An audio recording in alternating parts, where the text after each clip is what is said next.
I'm not an asshole. I'm an actor. What's the prime time, bitch? Hello everyone, welcome to Kill the Cast. My name is Jerry, and joining me as always is the ever-quotable Jay. Jay has no quotes because it's a horror Coliseum, but Jay has a small cold, so if I sniffle, I apologize. We're full of sniffles. Jesus, was that a scream? What was that? I'm also reenacting a Serbian film, so forget that. Damn. Holy shit. And then, of course, the Silent Hill biker himself, Kenneth. It sounded like somebody being fucking strangled and then gone. For real. Man. Jesus. And then 10 out of 10, Derek from Cinema Attack and Underwater Kaiju from Outer Space. How are you, Derek? Good. How are you guys doing today? A little scruffy from allergies because, I don't know, it comes and goes here during the summer and the fall for me, so it happens. But I'm hanging in there. I'm glad to be joining you guys finally. Oh, we can't wait to disappoint you. And with that fact, we're getting right into it because it's a horror Coliseum. Fuck what we've been doing this week. It doesn't matter. Yeah, no one cares. It is time to get right into Friday the 13th, Part 3. And, of course, we are starting with story. And, Derek, I'm going to let you go first as guest, man. Go ahead. For story, I rated this one a 6 out of 10, unfortunately. Because it is getting, when you watch 1 through 2 and then 3, it gets kind of redundant. It's the same thing. A group of people going to, like, near Crystal Lake and getting picked off by a killer. Which, it's most slashers redundant in that way, in aspect. But I did like that when we get into the setting and stuff, I'll give my ratings for that, what I did like about the story and where it was set. And it had some cool, like, little twists and turns in it. But overall, 6 out of 10 for story for me, personally. All right, Jay. Jay gave the story a 7. Oh, god damn it. Okay. Already with the third person. I gave the story a 7. It's pretty good. I like that the one chick has ties to Crystal Lake, and we find out that she was attacked by adult Jason outside of the movie stories. So that was pretty cool. Otherwise, yeah, pretty standard. Nothing fantastic, but nothing terrible either. All right, Kenneth. I gave it a 5. I was not blown away by it. I thought the way that they kind of pulled Jason into the story with the girl was just kind of lame. It wasn't thought out enough. Her backstory of the where she came into contact with Jason, I thought it was weak. I thought how she got away was weak. I thought that the continuity of it sucked. I mean, just all the way around. So I just gave it a 5, and that was me being generous. Yeah, me being generous, I came in with a 6. I wanted to go a 5, but I gave it a point for trying to do something slightly different, with it not being at a camp and it trying to put a backstory in with one of the characters, with Jason. But to be honest, it never works. Her backstory doesn't work because it's bullshit. They never explain how she got away from Jason. Pretty sure Jason didn't just change his mind on killing/raping her out of nowhere. It's a bullshit mystery. It tries something different, and I'll give it credit for that, but it doesn't work. Also, the continuity is a huge problem for me. This movie takes place the day after Friday the 13th Part 2, as shown by the news report at the very beginning of the movie. Yet, when they do a flashback to a year ago, which would be almost an exact year before Friday the 13th Part 2, which would mean 4.5 years before he killed Alice? Or no, somewhere, let's see, Friday the 13th Part 1, 5 years he kills Alice, or 4.5 years he kills Alice. 6 months later, he starts killing in Part 2.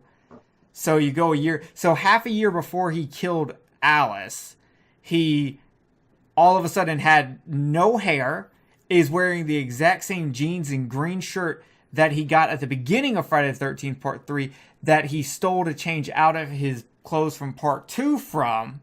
Yeah, no, none of that fucking makes sense. It doesn't work. You didn't try. Yeah, like he wasn't Ginger Jason anymore.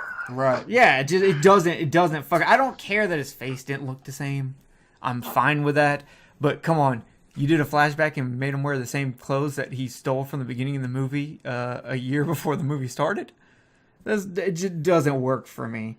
Well, what you guys didn't know is that in the director's cut, Jason can time travel. Here's the problem I have with time travel. I was talking to Kenneth about this earlier. Is the Earth rotates around the sun. So if you time travel and you don't do it to an exact year, you will not land on the same spot in the Earth. You're traveling time. You're not traveling distance. So time and space, my friend. Time and space. No, you said time travel, not space travel. You did not say it's distance travel. You said time travel. And quantum mechanics go, are Jay. very, very finicky. Yeah, and you don't know them, so don't act like you do. Let it go, Jay. Fuck Doctor Who. Fuck Back to the Future. Fuck every movie that uses time travel. They're wrong. All right, next we move on to character development. Derek, what do you got for character development? Okay, character development. Let me look at my notes real quick. Oh, yes, character development. I gave it a 7.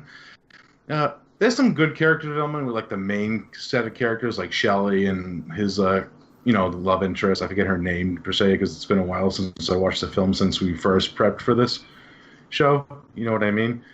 But overall, like some of the characters, like the stoners and biker characters, are kind of just there for body count pretty much. So there's not really a lot of character development for them. But like the core like group of characters are really well done. It is so odd to see like those characters in this setting too, because they don't really, they're just there for body count. They don't have really anything to be just stoner to be killed off. You know what I mean? I feel you. All right, Jay. I gave it an 8. I felt like the main characters were developed more and a little bit better than the last 2 movies, or at least the second one for sure. They all had some decent development and personality arcs. Excuse me, like Shelley learning not to always be a dick before he died. Anyway, I don't think he learned that at all. He literally died wearing the same suit he just pulled a prank in. Yeah, but he was like... He didn't learn shit. He died almost. No, there's no almost. I don't know where you got that from. No. Damn it. No. I gave it an 8 because I gave it an 8. Jerry, how about you? Kenneth, what did you give it? I gave it a 5. I thought the characters were weak. I really did. I thought all the characters were weak. I thought that, like going back to the chick at the main girl, I thought her whole shtick was just ridiculous. Shelley's thing, I mean, they really didn't flesh him out. The only thing they did is made him, he's a nerd and he likes to do pranks. That's about it. The only kind of really big thing that they tried to give that one chick is that she was pregnant. That was about it. The other guy, what's his character development? He fucking likes to play with a yo-yo. And he likes to walk upside down. I mean, who gives a fuck? You know what I'm saying? Really likes the fucking hammocks too, man. Yeah, I mean, okay. Anyone who's sharing a hammock with her is going to like a hammock. Right. Let's just get that out. But Yes, I mean, exactly. that was the only thing that chick had going for her. Really, is that she was hot. I mean, so like I said, all the main characters were just weak. And then after that, damn. You get the biker people. They were, like he said, it was fucking body count. So I'm just like, overall, I just like, okay, it's got a 5. And again, I was being generous just because it's a Friday the 13th movie. Yeah, I gave it a 6. I felt like they were all pretty generic and uninteresting. I had a hard time caring about anyone in this movie. Like they tried to spice it up by going, oh, here's a pregnant chick. They tried to spice it up with, oh, she's got a backstory that involves Jason and an ex-lover who's come back and now they're frigid and blah blah. Who cares? Who literally cares about anyone in this movie? I think I'm way more easily entertained than everybody in general. That I would agree. Okay, we move on to pacing and editing. Derek, what you got? Let me see. Pacing, editing. Oh, here we go. Pacing and editing. I gave it an 8. It moves faster than some because I like how the final chase is kind of faster because it's just one long scene pretty much. than the other two movies because there's some quick edits that aren't in real time, and you can see that. And I like this one because it seems more in real time than, say, 2 and 1's chasing, if you know what I mean. Like when you see like a cut and then Alice was inside like the cupboard, and then it cut and you see like Amy Steele underneath the bed, and then it cuts away, and then you don't know how long she's been running for. You know what I mean? But I like this one because it seems more fast paced and more realistic to me. So I gave it an 8. All right, Jay. I gave it a 7. I thought it was just fine. I felt once it started, it didn't really let go. Like the time between kills was spent wasn't too crazy, so you didn't get bored. With everything else being kind of just average, the fact that we were able to get the kills in a good time frame kept me entertained. All right, Kenneth. I gave it a 5. I thought that, it took way too long to get to where it really started picking up. And the rest of the movie, I was just bored. I was bored, and the whole time I'm sitting there and I'm like, come on, come on, come on. I mean, it was just, I can't even go any further into it. It was just slow and boring. My God. I gave it a 7. Once again, we begin with a recap we just do not need. But it does have the best credits to make up for that. Because that song is ball and the credits are good, and that starts getting me up.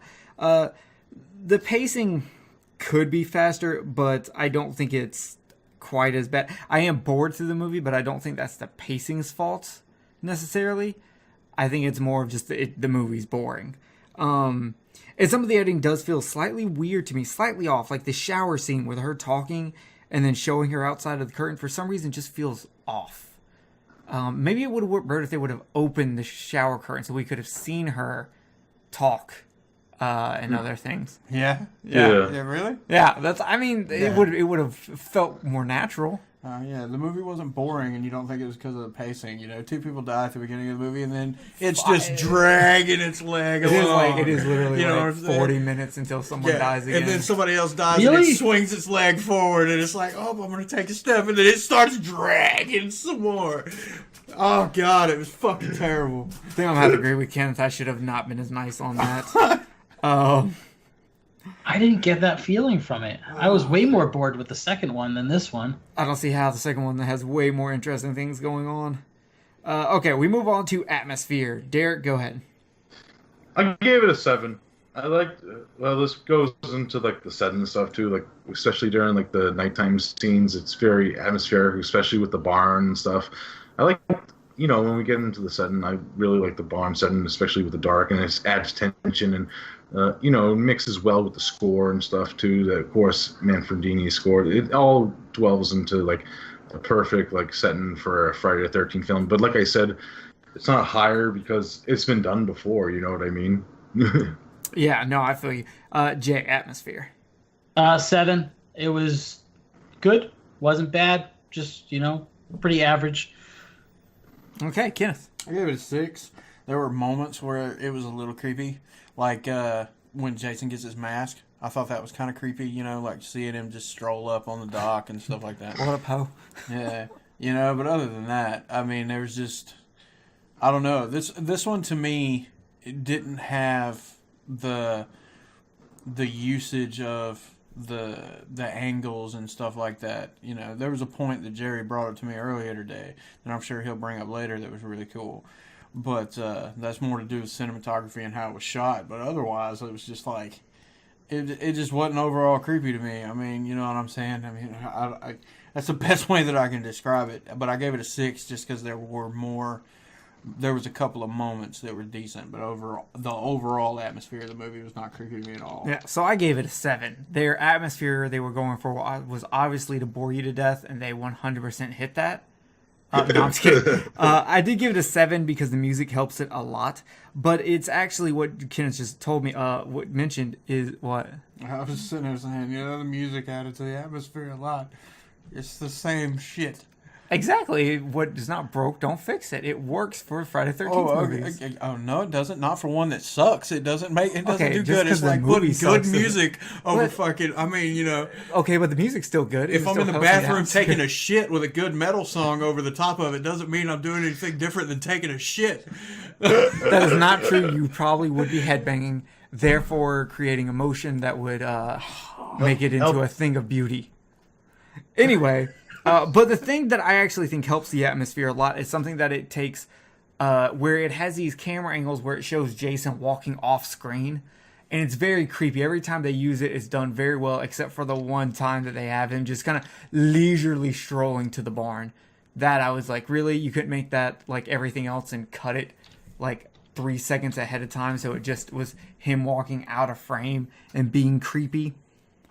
So, either way, now we go into scenery set design. Derek, what you got? Scenery set design. I gave it an 8. Like I said before, I really like the cabin set with the barn mixed together. It really adds a difference to a Friday the 13th film that we haven't seen yet because it was in like the camp setting before. It's just a little something different, and I just like the aspect of these kids just going out there partying at this place because one of the lead girls is at her place. You know what I mean? So it's a little something different in the same location too. All right. Jay. I gave scenery, right? Yes. That's what we're on. Yeah, I gave that a 7. Yeah, I mean it looks. I'm glad it wasn't at the camp again. It was still on Crystal Lake, but it wasn't at the camp. But it looked fine. The barn set was really good. That's used a few times. I thought that was okay. It just there's not really much more to say about it. Fair enough, Kenneth. I gave it a 5. And I gave it a 5 for the barn. The barn was cool. You know what I'm saying?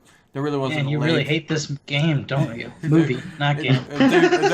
I mean, the rest of it just looked like a house in the woods. I mean, it didn't look like a creepy house in the woods. It just looked like a house in the woods, and the lake might as well have been no more than a fucking puddle. It was just a little bit bigger than a puddle. You know what I'm saying? It looked like what was in the middle of my driveway growing up as a kid. That's what it looked like. I mean, other than that, there wasn't a lot to it at all. The barn was the coolest part. And I think the way that the movie ended had a lot to do with what makes the barn that much cooler, and how it sets up, But other than that, there really wasn't a whole lot to it. So the scenery and set design, I mean, it was all right, Yeah. So I just gave it a 5. I gave it a 6. It's all pretty average with the house, the barn, the woods. But because nothing was necessarily bad, I wanted to go a little bit above just a 5. Now we go on to acting. Derek, go ahead. Ooh, okay. Here's my acting. I gave it a 6.5.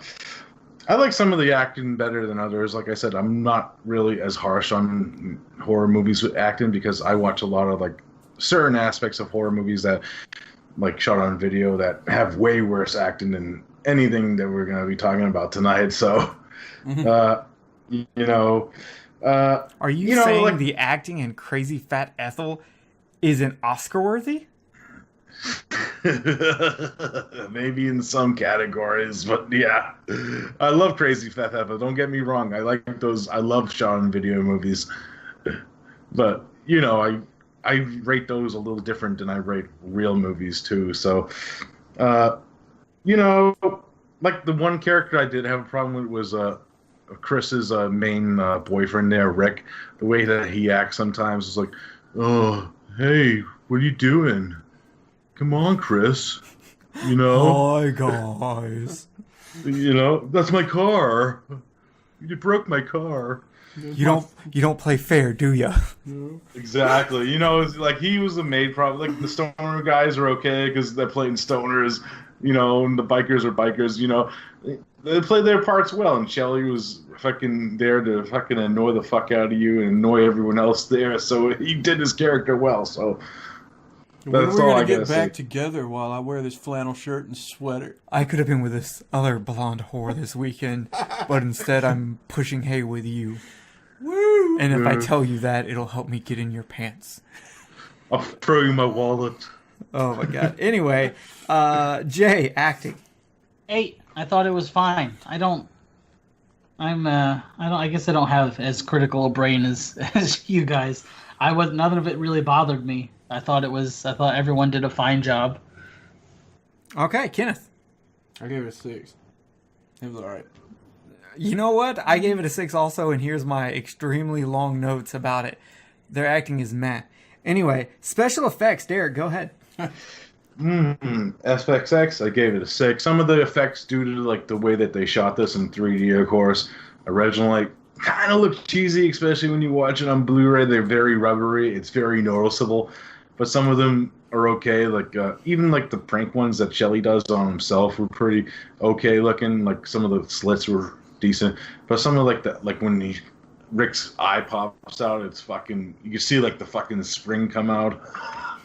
You know. It's just goofy sometimes when you look at some of these older films. But yeah, I gave it a 6. It's nothing to brag about, but some of them are okay in my book. Okay, Jay, special effects. I gave it a 7 for a lot of the same reasons. You could tell that a lot of the camera work and whatnot was set up to be for the 3D with the baseball bat when the kids are playing baseball and all that other shit. And so that kind of them doing that to appease the 3D really took a lot out of what could have been otherwise normal and good special effects and kills and stuff. All right, Kenneth. I got the special effects a 6, and they were okay. There was a couple of things that looked really cool. Like honestly, I think Shelley's jokes look better than a lot of the special effects. The rest of the special exactly. effects. Yeah. I mean, so but other than that, I mean, the harpoon through the eye, not the act of it going in, but the harpoon in her eye looked good. You know what I'm saying? I thought it did. I have it down as it looked bad. I liked it. I thought it looked good, and the slit on Shelley's throat looked good. When he got killed. But other than that, I'd probably have to say my favorite is when dude gets cut down the middle doing the handstand. Yeah. That's probably my favorite. Well, I gave it a 6. I struggled with this one because I was like, I don't know how many points I should take off for the 3D kills. Because I'm sure at the time in theater, those 3D kills really worked for people. But when I went and saw it in 3D in the theater, everything looked terrible. So, I don't know. So I decided to take points off. The Rick head crush was fucking awful. I thought the Vera eye gouge makeup did not look good.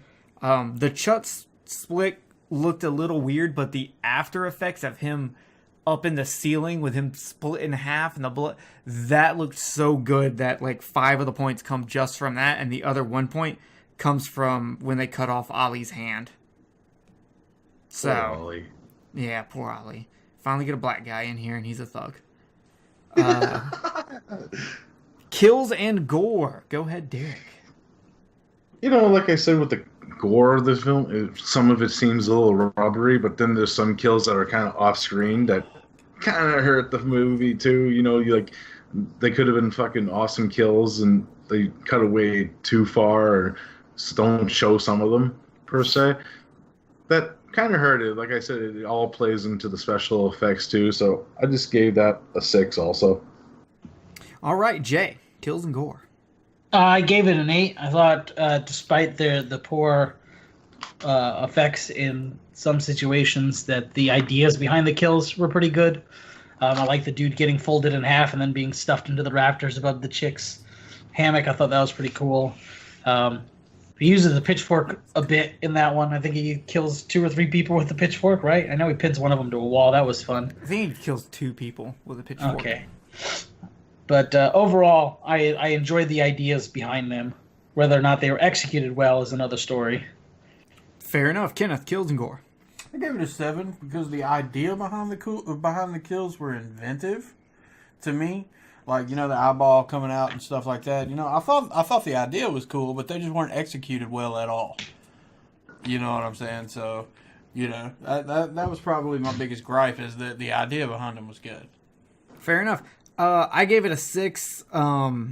A lot of stuff we've already seen before, but there's stuff that really stands out. Like, though we didn't get to see Fox being killed, her pinned by the neck by the pitchfork, us getting to see that was awesome. That is by far one of my favorite off-screen kills ever. And then another kill that I thought was just really good that probably gets overlooked a lot is the heated fire poker being stabbed through something. That makes me feel things. That makes me feel things I haven't felt in a long time. Yeah, that was one of the most realistic looking kills in my opinion. In reality, you probably wouldn't feel a thing. Well, that makes me feel better about if it ever happened to me. Yeah. But Yeah, in reality, you probably wouldn't feel it. really? You wouldn't feel the burning? You'd cauterize the nerves as you were going right through, because it's so hot. Huh, okay. You'd have to feel some of it at least. You probably wouldn't feel nothing but the pressure, and then you probably feel a little stinging. And then once your organs fucking poison the inside of your body from being damn done like that, you'd die before the major pain kicked in.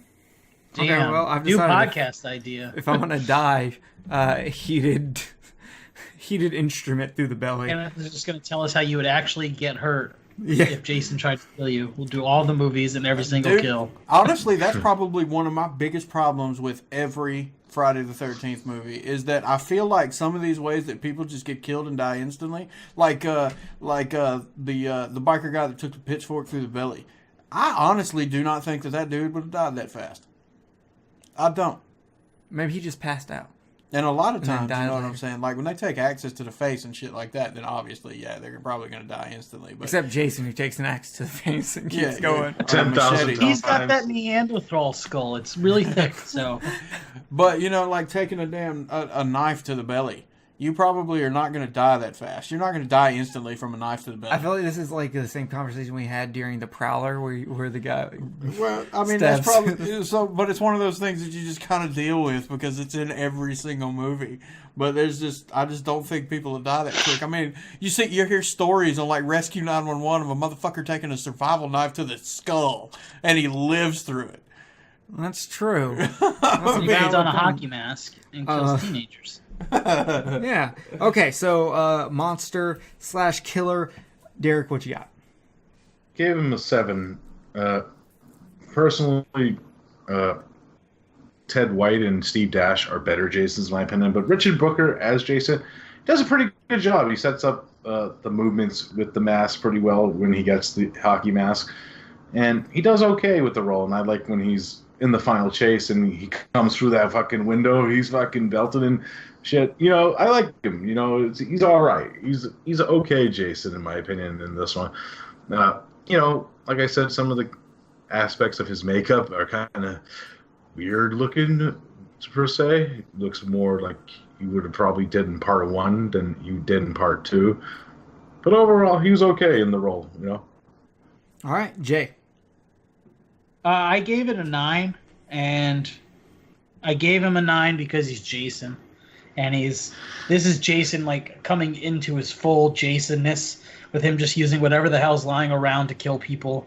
I mean, we get the pitchfork kill, the hot poker kill. Pretty sure he uses a machete in there at one point. It feels like this is the start of the actual Jason that everybody knows. Plus, it's the movie he gets his mask in. So that's why I gave it a 3. Or You mean 8. part 3. That's why I gave him a 9. Oh, 9. Okay, yeah. You know, I was thinking why he was like, "This is the Jason people come to love and know," and I'm like, for one more movie, and then he's not in it, and then it becomes Undead Jason, and it's a whole new thing. No, but even when he's undead Jason, he's still like using whatever's around to kill people. Is kind of what I mean. Yeah, I mean, I feel like he did that in part 2 also. But it was mostly a knife. Like he killed like 3 people with that knife. Yeah, because it's what was around. No, he kept it. He killed someone with a spear. Listen, Jim. Okay. Unfortunately, not a corky screw. Not a corky screw. Kenneth, monster killer. I give it a 7. I mean, it was probably, it was Jason, but it was probably one of the weaker ones. You know what I'm saying? I mean, I really didn't care for the Jason performance in it. I mean, it was all right, and I gave it such a high score because it is Jason, but it's just one of the weaker Jasons to me. I gave it a 6 because besides his mask and the way he moves around all creepy, there's a lot of things I don't like. I don't like that this movie takes place, the next day after part 2. They changed his look way too much. He also doesn't, to me, in this movie, does not have much of a personality. Like, what little bits of personality you get are goofy. Like, when he gets hung and he takes off his mask and, like, sticks his tongue out on it and then puts it back. The fuck is that? He's like, I raped you, bitch. I'm back for more. Yeah, maybe. Oh, maybe that's why he let her go, so we could get some more later. I don't know. Finally, that question's answered. And so I just feel he's a little bland. And also, he shows way too much skin in this movie for me. I don't like slutty-ass Jason. Cover your shit up, okay? I ain't trying to see all that. This ain't Halloween. Cover your shit up, Like the hills have eyes. Yeah, he's just kind of slutty in this movie to me. I don't like it. Derek, we move on to Hero. I gave Chris 7.5. I actually thought she was likable enough. I liked how she was fighting off against Jason, like throwing hay at him and fucking hanging him and fighting him with a knife and shit. She wasn't afraid to fucking back down like some of the other ones, because of the area. It's smaller, so she has to fucking fight off him more. So I did like that aspect of her. The things that hurt her for me is like the weird fucking backstory with her maybe being molested by Jason, How do we downgrade it from rape to molestation? Because she kind of wanted it. Okay, I'm pretty sure that you don't downgrade rape to molestation because she kind of wanted it. I think that's exactly how it works. I'm pretty sure that's not how it works. That's the reason why she was waiting underneath the oak tree out there. My lawyers have been lying to me. Yeah, she was lying about her parents. She wanted to she was only telling her boyfriend that, so it didn't make her look like a slut. She wanted to get finger banged by a mongoloid. Hey man, some people I guess just get off on that. Yeah. Okay. Anyway, sorry to sidetrack you from your weird comment, but Going to hell for this. go. No, that's in the next part of this episode. Okay, so continue. Yeah, that's all I had to say. I liked her enough. She was likable. She was an okay final girl. She wasn't like one of the best in my opinion, but she still was enough for me to care about what was going on. And I liked how she acted against Jason. So yeah, 7.5. Okay. Jay, how high did you rate this? I gave her a 7. I thought she was okay. I liked that, like Derek said, I liked that she fought back and stuff. But besides that, she's no Tommy Jarvis. She is no Tommy Jarvis. But then again, who is? Speaking of people who are, Kenneth. I gave her a 5, and that was because she put an axe in his fucking head. That was it. Yeah, I just thought she was weak. I was just like, okay, yeah, I'm about done with this. It sucks that you didn't die. Yeah, I gave her a 5. I kind of wanted her to die and the pregnant chick to stay alive. That's right, because the pregnant chick was definitely hotter. That's probably why she died in the beginning. Anyway, so yeah, I gave her a 5. I just didn't care for her character at all. We move on to score/soundtrack. Derek, what you got? Give it an 8.5. Manfredini scores, once you hear one, you hear them all. But I did like that he changed like the open theme to this one than the other two. That's why I kind of give this one a little more regard too, because I like that disco feel in the opening, and it sets up the atmosphere and like the 3D aspect of it. When you did watch this in 3D, fucking jive and dancing and shit into it. I won't lie, I fucking danced. I could see you doing the Mark Patton dance to this. Definitely. I get down on that. I'm gonna recreate that later, Kenneth. Yeah. Always time to fucking goddamn rub one out. Speaking of rubbing one out, Jay. You said I wasn't allowed to do that. We didn't have time. Oh, I know. That's why I want to rub it in your face. Yeah, I gave it a 9. I know I gave the other ones lower scores because they weren't really memorable. I felt this one was more memorable. It had, and now that it's been 2 weeks, I'm like, can't remember exactly why I said that, but that's what I wrote down originally. If I remember correctly, this one had more of a synthy feel to it, and I was really digging that. Okay, Kenneth. I gave it an 8 just because of the disco part of it. The rest of it was generic, just like a normal fucking Friday movie. But it had the disco stuff in it. Yeah, Manfredini's score. Like, if you listen to like Swamp Thing, it's just a Jason score. You know, like fucking. That's all he does. Yeah. So I gave it a 7. I wanted to give it higher because of that boogie down status. But here's my problem. There are times where they use the soundtrack wrong. Just wrong. Two incidents, like the shopping scene where Shelly meets the bikers. That music does not fit. Quit fucking around, Manfredini. Oh, man, I'm sorry. I dig the fucking disco part of it, man. I mean, every time I hear it, it makes me want to put on a hockey mask and snort coke off some slut at Studio 54. I mean, so I feel let's like get I down. should, if I could, I would raise my score 1 point just for that statement. I mean, because that's something that sounds like I would do in general, like as like fucking. Like back in my South Carolina days, just fucking snorting coke in a Jason mask, 100% something I would do. Right? We move on to scare factor. Derek, go ahead. 6.5. You know, some of the jump scares did work for me, even now. But then some of like the reveal shit that happens at the end is kind of goofy now when you look back on it. You know, it's not as a powerful jump scare like the endings of part 2 or maybe 1. Per se, because it's been done again, you know what I mean? I was just kind of glad that they didn't follow suit with the rest of the series after this one. But overall, you know, I still had some of the creepiness with the score and stuff that worked for my liking, you know. So 6.5 out of 10. All right, Jay. I gave it a 6. Pretty much same reasons. It was, you know, me and being scared. It was just, There was some good tension during the final chase scene that I felt warranted this score, but overall it was just, you know, a standard slasher, nothing to really be worried about. All right, Kenneth. I gave it a 5. Okay, no explanation on that. All right, I gave it a 5 also. It's, while it does have creepy atmosphere, there's things that are done in this movie that just ruin that atmosphere, whether it's really bad special effects for the 3D, or a lot of times when Jason does do something creepy, he also does something really goofy. Like every time he shows his real face, I'm like, it's not scary, it just looks goofy. It just doesn't work for me. It looks mongoloid. It looks like fucking... It looks like a Wait. Yeah, like I that. got it. It looks like a mongoloid is wearing a cheap fucking latex mask from Party City you that know costs what like $10. You know what it really looks like? It looks like if E.T. banged Sloth and they had a kid together. There you go. Did you know there's an E.T. the porno? It was made in Germany? Yes, I do. We had this discussion before. Oh, yeah, we have, haven't we? I need this in my life. No, you don't. No, it's disturbing. Not, Saw no. pictures. That is not something you would see on high-quality sites like horrorporn.com.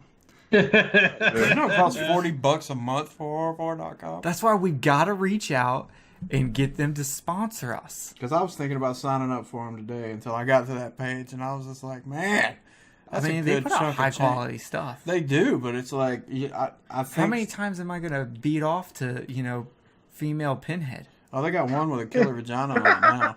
Killer vagina, okay. Yeah. Anyway, entertainment. Derek, go ahead.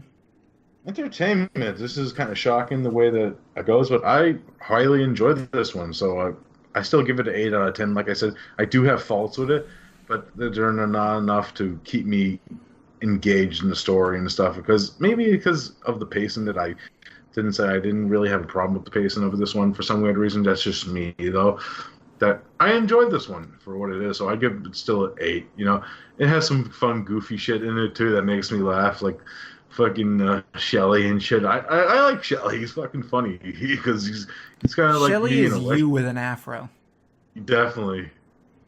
You know, and I like the fucking whole beginning scene with the two fucking couples, and he's just fucking runs through, sees a rat and takes his shit out of nowhere. I'm like, fucking, what the fuck is going on? I'm just laughing at stupid shit that happens in the movie. Fair enough. Jay, entertainment. 7. I thought it was entertaining enough. I liked the kills. I liked the Jason. I agree with Derek. Shelley is actually one of my favorite Friday the 13th characters in general. Out of the whole series, I've always really enjoyed him. So I gave it a 7. Kenneth. I gave it a 4. It's all right. If I saw it on TV, I might watch about 20 minutes of it before I cut it off. So yeah, I gave it a 4. I also gave it a 4. Just something about this movie. I am always bored during this movie. I just am bored. Now we go to rewatchability. Derek, where you at? Like I said, for this one, for me, it's like actually in my top 5 Friday films, so I give it like an 8. I still watch this one from time to time, but I would still watch some of the other ones that are more in my top 5 more than this one. This is one that I like to watch with like a group of people. This one works better for me in that aspect of it because of, you know, the weird disco music and shit, and just the, you know, it has a more of a basic slasher setting than a camp. Like those cabins are my thing, like sorority rows. I like little locations more than big locations because, you know, the story kind of develops better for me personally. So I gave it an 8. All right, Jay. I gave it a 7. I could watch this one more than 2. I'd probably put 1 higher than this. Now that I'm rewatching them, I'm kind of reordering them. This one used to be pretty high, but I'd probably put 1 higher than it. But I'd watch it more than 2, so I gave it a 7. All right, Kenneth. I gave it a 4. The same reason as the entertainment. I mean, it's just Me too. Yeah, I gave it a 4 also. It's a no for me. Yeah. That's what I'm saying. There's just not much of a reason for me to rewatch this. I mean, it's my second least favorite out of the entire series. So I mean, it's like I don't watch this one very often, and it's pretty boring. So yeah. You know. I'm 100% with you on there. So we move on to our last thing, which is pop culture. Derek, take it away. Gave pop culture 9 just for one reason alone. I think people should see how Jason got his iconic look still, and this is his iconic look, the hockey mask. This is the film that started his iconic look. It wasn't the hockey, you know, the sack head.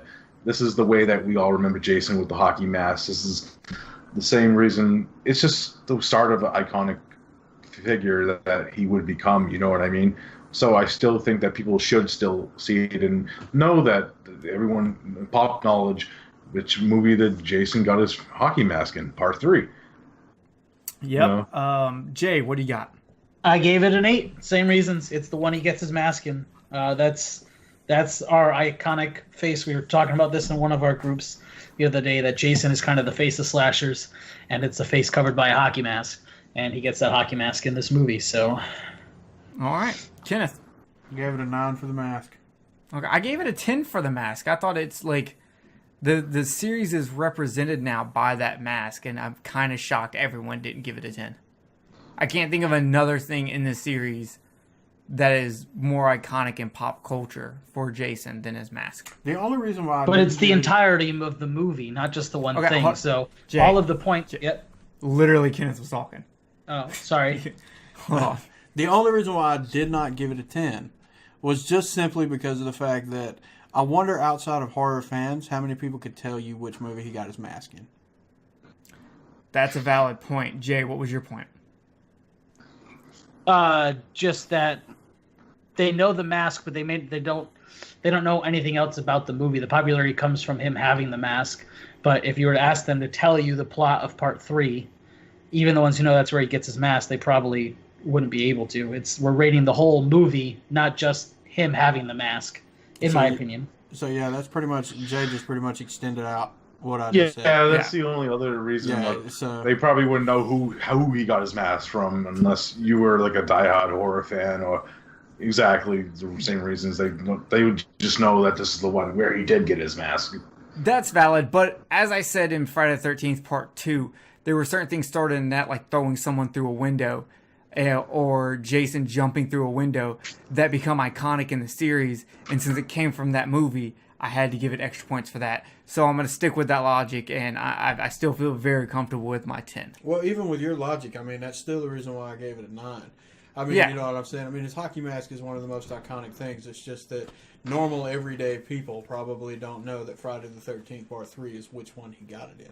And so it just takes 1 point off, and that's it. I'm sure I can see the Ghostface Killer calling someone and being like, which movie did Jason get his mask in? Right. Friday the 13th, I've seen it a million times. Wrong, bitch.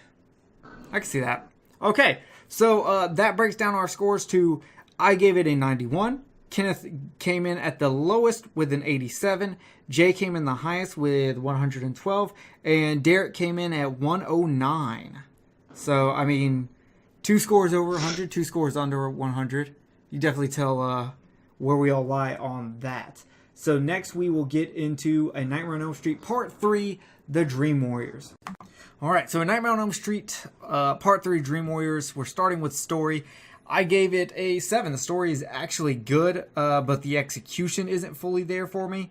It's kind of a huge stretch that all the last kids of the Elm Street Parent Murder Club all ended up here at this facility. I don't know. It just seems very weird to me. But all in all, it does have a good story, even if I don't feel like it executes it personally. But way better than what I just watched with Friday. So, Kenneth. I gave it a 7. I mean, I thought it was good for what it was. I mean, again, I'm with you. I mean, I think there are some things that could have been tweaked to make it just a little bit more interesting. But overall, the idea behind it of, Freddy having all these people together at one place and all that, I thought it was good. Yeah, okay. Jay. I gave it an 8. I thought the story was good. Like I said last episode, I really would have liked it if they had made the kids in the mental hospital the survivors from the pool massacre in part 2. I think that would have been a perfect way to just combine all of the movies together. But get what we get. They just happen to be the last of the kids. It kind of makes sense that they're all in the hospital, though, because they all live in the same area and they're all having the same quote-unquote mental issue. So I can forgive that a little bit. Yeah, here's my problem with that is one of the girls, the punk rock girl, she is not in there for mental. She is in there because she is court ordered to either go there or the juvenile hall. Oh, good point. Good point. And also historically, in the black culture, you are not allowed to admit mental problems. It is not something that is done, especially in the 80s. Kincaid most likely would have never been put there, and he most likely would have been in jail if he had anger issues, just because of the system that is the 80s. So I don't feel like those two should have shown up there. The other ones I can kind of understand. I can see a parent putting their daughter in there because she burns herself, and another one putting, their son in there because he just decided to just stop talking. So, those I can get, but some I just don't feel. I feel a very big stretches. So, I don't know. That's fair. Okay. Derek, story. Story. Well, this is going to be shocking. I gave it a 9. I actually really love the story of this one. Some of the issues that I did have, one major issue, I didn't really have a problem with the kids, but the one little stretch is that the one doctor that ends up coming to this hospital is the survivor from part 1. That's kind of like a convenient writing for me, personally. I had this issue with other films in the past that I covered on other podcasts. And that's something they could have easily fixed. They could have easily shown her pulling strings to get put there or something. Yeah. But overall, I didn't mind that all the kids were there, even for various reasons. How do we know that Taryn's drug abuse wasn't caused by the dreams? You know what I mean? They don't really dig into that much, but yeah, but if you're using that excuse, then I can go just because they don't tell you that Nancy pulled strings to get there. You're going and finding stuff that's not in the movie to try to make the movie make sense. Well, her mom's dead, her dad's a drunk, so I imagine they won't be able to pay for her to go to an Ivy League school, so she probably went to community college, and because she went to community college to become some form of psychologist or whatever to do studies in this, even if she was in top of her class, Weston Hills was probably the only psychiatric center that was nearby, so therefore that's probably why she ended up as the only one that was nearby. Fair That enough. makes sense. And to have I came out of all the fucking kids nowhere. Jesus. I wish I could change my score now. Thank you, Kenneth. Yeah. Yeah, so I gave it a 9. I enjoy the story. It's well written too by Frank Darabont, and the director Chuck Russell, of course, did the Blob remake that you guys covered. Yeah, that Blob remake is way better than this movie. I agree. But okay. I don't expect many people to agree with me. All right, we move on to character development. I gave it an 8. The movie actually does a great job of developing the characters, helping you learn their backstory and who they are now. There are some times where I don't understand. Why does the mute kid have a teardrop on his eye? Who did he kill? Like, you get one of those by killing someone. You get a teardrop. It's gangster rule. It's like if you walked up to a priest and they had a bunch of little pacifiers tattooed on the face. Shows how many children they fucked. You know? And so why does he have a teardrop tattoo? Now, Kenneth, I brought this up to you earlier. And you mentioned something about the actor actually has that tattoo. Mm-hmm. And can you talk over there? Or? That's such a fucked up joke, man. What joke? The pacifiers on the face. That's so fucked That's not a joke. They just use concealer to hide it That's still fucked up. when they give masks. God. Well, you said in the Elm Street Never Sleep Again documentary, he's in there and he has that tattoo on his face. Mm-hmm. So apparently the actor just has that tattoo, and they were like, "No, leave it." This kid, who obviously is mute because he used to be in a debate club, definitely murdered someone. Hey, man, that may be why he's there. I can't remember why they said he was there. I think it was something from Stress from Debate Club or some shit. So yeah, I thought they did a good job. Kenneth. I gave it a 7. I mean, I thought the characters were pretty good. There were things that could have been added for their backstories or something like that to flesh them out a little bit more, kind of like what Derek was saying earlier. But other than that, I mean, overall, it's pretty good. You got the basis for each one and what the type of person they were and stuff like that, and it actually goes even further later on when you start seeing their powers. You know what I'm saying? So it kind of just evolves throughout them. So yeah, I gave it a 7. It's pretty good. All right, Jay. I gave it a 9.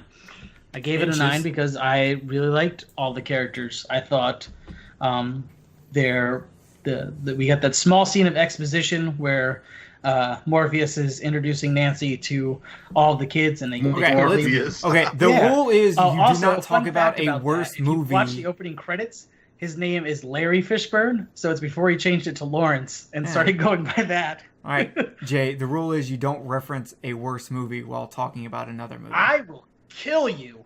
Okay.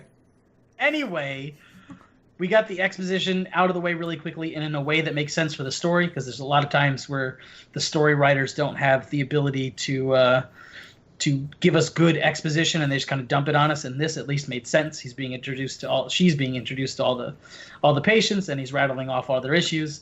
So I thought that was done really well.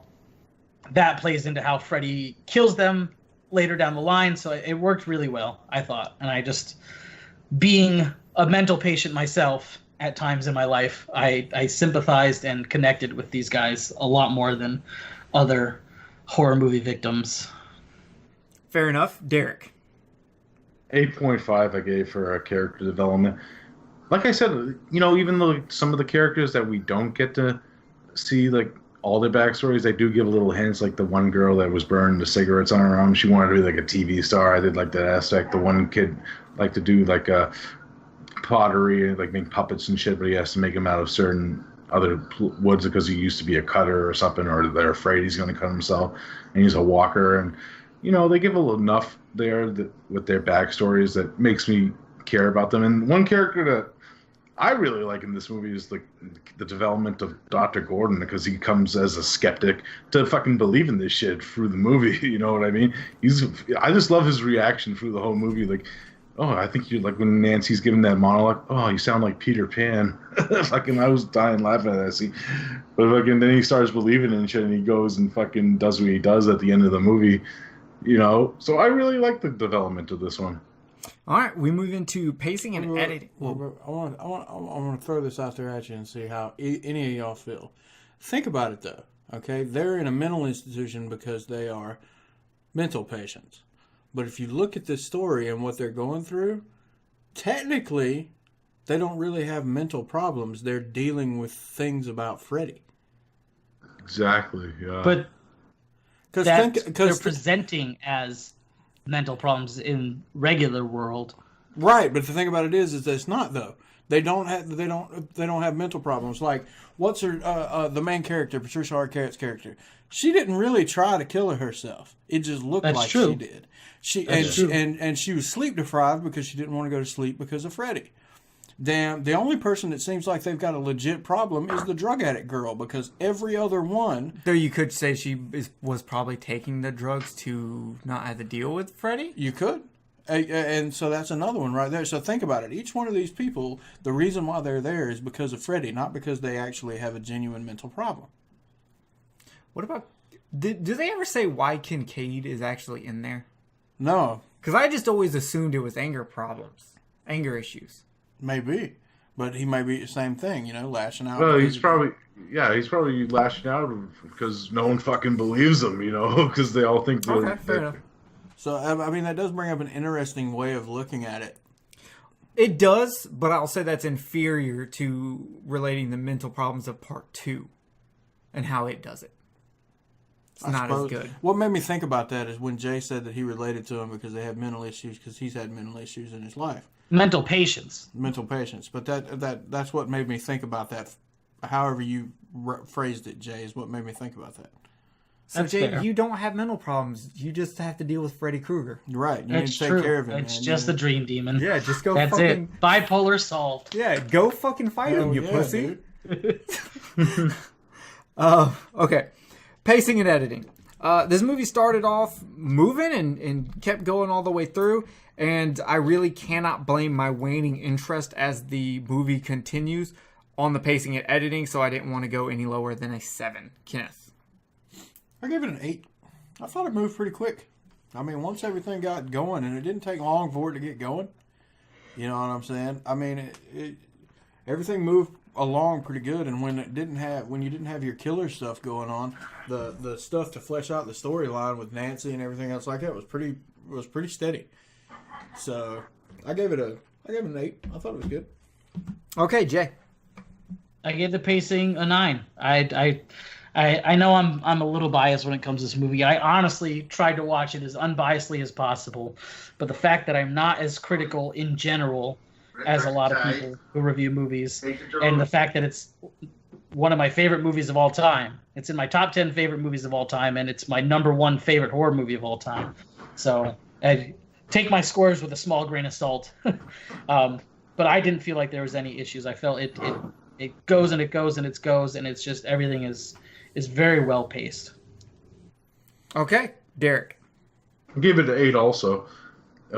It moves by, It's you get there to the hospital very quickly, and then you get Nancy and the kids together, and then it goes bang, bang, kill, kill, kill. There's stuff that's happening within it that keeps you interested enough, and I think it's very well edited. Probably one of the more well edited of the franchise, to be honest. It's a very well made editing for an Elm Street film. So 8. Yeah, okay. I definitely probably should have came in higher on that one, honestly. But That's we move okay, in, buddy. If the movie was better, I would have. You know what I'm saying, Jay? We move on to Atmosphere. I gave Atmosphere a 5 because, unfortunately, the creepy atmosphere they build up in the beginning of the movie with Patricia Arquette's character in the house completely gets ruined by the goofiness that starts in the middle of the movie and finishes it out. It just ruins any creepiness this movie could have had. So I'm coming in low with a 5. Kenneth? I gave the Atmosphere a 7 because I did find a lot more things in this one having the creepy moments, like what you were talking about the house in the beginning. I found that to be creepy. I thought the part where he puppeted the dude that went and killed himself jumping out of the window, that was just creepy as fuck. I mean, just watching it, I was just like, and then it was just fucked up. Yeah, but then they all of that's great, and then they ruin it right at the point where they all have their first hypnotized session. From that point on, they ruin all creepiness to me. It gets too goofy. I still don't think so, because I think when they went to the junkyard at the end of it, the whole junkyard thing, you know, aside from, you know, going back and forth about how the skeleton and everything looked, but I thought that was creepy too. I thought the atmosphere of the junkyard was really, really good. Yeah, and then it gets ruined again by taking it back to the dream world and fucking mute dude screaming. That's his power. His power is screaming. Yeah, but Sonic screaming like Banshee from X-Men. Or Bruce Campbell in Sky High. Jerry and I fucking touched on this a little bit earlier when we were watching the movie. That damn, the whole thing with him screaming is just like, how the fuck can you talk in your dream but you can't talk in the real world? When there's nothing wrong with your voice box in the real world other than you're choosing not to talk. Yeah, it's not the same equivalency. People who are actually mute don't choose not to talk. He's not mute. Mentally, they explain in the movie he is not mute. He used to be in debate club. He is choosing not to talk. Yeah, no, you can go from being able to talk to being a mute. You don't have to be born that way. It's like you suffer a traumatic experience. It can happen. Like that's an actual thing that happens to people. I'm going to have to Google that because I don't think that classifies you as a mute, though. Okay, well, maybe I'm using the wrong term, but you can have a mental trauma that causes you to not but then be able to get over the anxiety of speaking. Yeah, but if that be the case, then how come the same thing? I mean, that just doesn't hold up to me, because he would be the same way in his dreams. How could that be his power? He'd still be just as anxious in his dream about not wanting to damn open his mouth. You know what I'm saying? It's not like Kincaid. No, but he can talk after that. Yeah, but still, I mean, you know, it's just one of the, I just didn't well, like it. Here's the thing. So he becomes non-talkative because of some stress in his life. I think they try to say it's from the debate club. And in the dream world, he cannot talk until another stressful situation is pushed onto him, and he has to do it. And to me, that does not work. Well, it depends if he's with other people that he hasn't talked to before either. Still, like in his actual dreams, he could be talking to imaginary people. You know, but he doesn't talk. We see him in dream world, and he does not talk. Yes, but he doesn't know he's in dream world then, because he was hypnotized. Pretty sure he knows he's in dream world when he's tied to a fucking hell's pit with tongues. Well, he had a tongue thing on his lips too, so he couldn't really talk.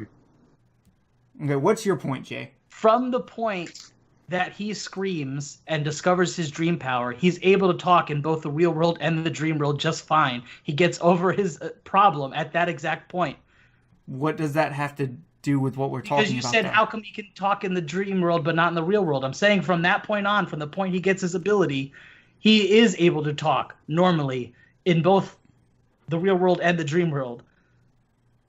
Yeah, but we're talking about he's choosing not to talk in the real world. Then in the dream world, he also does not talk until a stressful situation is put onto him, and then he can talk. We agree with you there. It just doesn't make sense to us that that's what they're choosing. We're saying that his dream world power is weak as shit. A lot of their dream world powers are fucking just weak as shit. It is poor writing. Yeah, but see, even at that, even if you take past the part of it just being weak in general, I mean, look at everybody else's power inside the dream world. I mean, you got Kincaid, who's strong. You got the drug addict chick, who's supposed to be a badass, and it's really weak. But you got hers, who's supposed to be a badass. You got the little wizard boy. You got the chick that brings fucking damn other people into her dream. Even when that person's not sleeping. Yeah, even when the which makes no fucking sense to me. But my point is that each one of these people have got this fucking I can't think of the word, but it's like it's a power outside of themselves or whatever, and all he does is he gets his. But even then, Kincaid is strong in real life. And he's just a little bit stronger in the dream world. Well, he can't bend a chair in real life. Yeah, but he's still a strong dude. But in the dream world, he's just a little bit stronger. That's weak as fuck. The fucking crippled kid being able to walk again, that's actually pretty good. But then it's ruined by his fucking Tom Hanks and fucking Mazes and Monsters thing. And then I disagree because it's the way that Freddy is in this one, because he's getting stronger too, because of taking all these kids' powers and souls too, that are making him stronger. So maybe if he wasn't as strong with all the souls that are in him already, maybe one of them could take him out. I don't know, man, because I just look at that whole thing and I'm just like, I don't know. And the same thing, going back to the wizard boy, him being able to walk, that's fine. But I don't know. I just in that situation, I don't know. I just expected a little more. But other than that, I mean, he's the only one that gives himself an actual magical ability, and he can't beat Freddy. I think it's because he's still stuck in a board game instead of fucking bringing some. And to be fair, none of the Dream Warriors beat Freddy. All of them are fucking useless. None of them do it. Freddy gets beaten in the world by the power of Christianity. So this whole movie is basically about how the only one who can save you from these demons is Jesus Christ and God.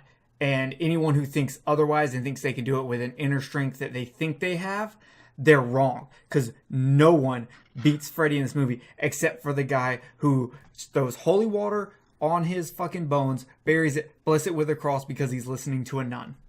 Because I don't care what anyone says, Nancy stabbing him at the end with his claws in his chest, that did not hurt Freddy because Freddy got impaled earlier on. You can't just change the rules mid thing, and I don't give a fuck about, it was symbolic. No, it's not symbolic that Nancy he's shown that he can take a pole. He can take pole very well. He is the best pole taker in the slasher world, okay? I never... So get the fuck out of here. I gave Atmosphere an 8, by the way. Thank you, Jay. I gave it an 8 because of the real-world atmosphere. I have legitimately been inside of a psych ward for an extended period of time, and they fucking nailed it. I'd give that more to scenery, set design than atmosphere. No, that too. But I'm just saying the atmosphere of the psych ward was good, and I also found the dream stuff super creepy too. But that's just me. Okay, Derek. I also gave it an 8. I love the atmosphere in this one. Just the ooziness of the beginning scene with the smoke and fog that doesn't really come back until the junkyard scene. But I really like the boiler room set design and stuff where you see like the atmosphere of the heat coming off of it. It really sets the tone of the final battle that's going to happen.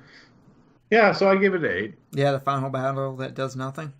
That doesn't matter if they do nothing because they're just fighting back until they could rest his bones. I'm just saying, this is literally... I used to call this the Harry Potter thing, where the main character ended up doing absolutely nothing to beat the main villain, and it was someone else who did it. Now I'm going to call it the Dream Warrior thing.